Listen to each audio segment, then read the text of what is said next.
La deuxième stratégie que peut adopter un atome pour tendre vers la stabilité est de participer à une molécule avec d'autres atomes. Concrètement, en participant à la molécule, chaque atome tend vers la configuration électronique du gaz noble qui le suit dans la classification.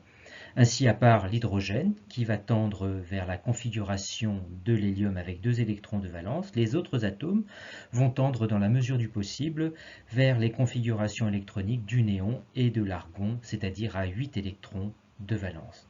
Pour comprendre comment ces règles peuvent être respectées, prenons un exemple, celui de la molécule d'ammoniac de formule brute NH3. Formule brute qui donne le nombre d'atomes pour chaque élément chimique. Ici un atome d'azote et 3 atomes d'hydrogène. Représentons autour du symbole de chaque atome ces électrons de valence.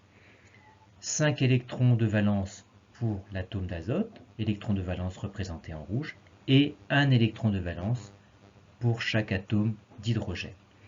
Chaque atome d'hydrogène doit gagner 1 électron de valence pour atteindre les 2 électrons de valence de l'hélium, et l'atome d'azote, qui a 5 électrons de valence, doit gagner 3 électrons de valence pour atteindre les 8 électrons de valence du néon.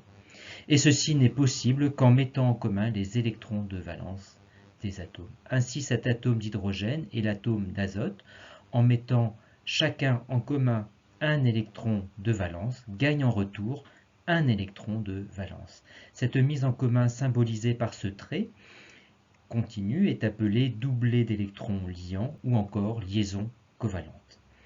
L'atome d'azote, en réalisant la même opération avec les deux autres atomes d'hydrogène, gagne en tout 3 électrons de valence et se retrouve avec 8 électrons de valence comme le néon. Il s'est donc stabilisé. Et chaque atome d'hydrogène ayant gagné un électron se retrouve avec 2 électrons de valence comme l'hélium.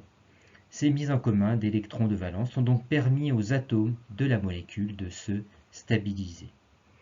Il reste sur les 5 électrons de valence de l'atome d'azote 2 électrons en propre, c'est-à-dire non partagés, et qui vont former un doublet, mais cette fois non liant. Doublet d'électrons non liants représenté également par un trait continu. Cette représentation de la molécule avec ses doublets liants et non liants est appelée son schéma de Lewis.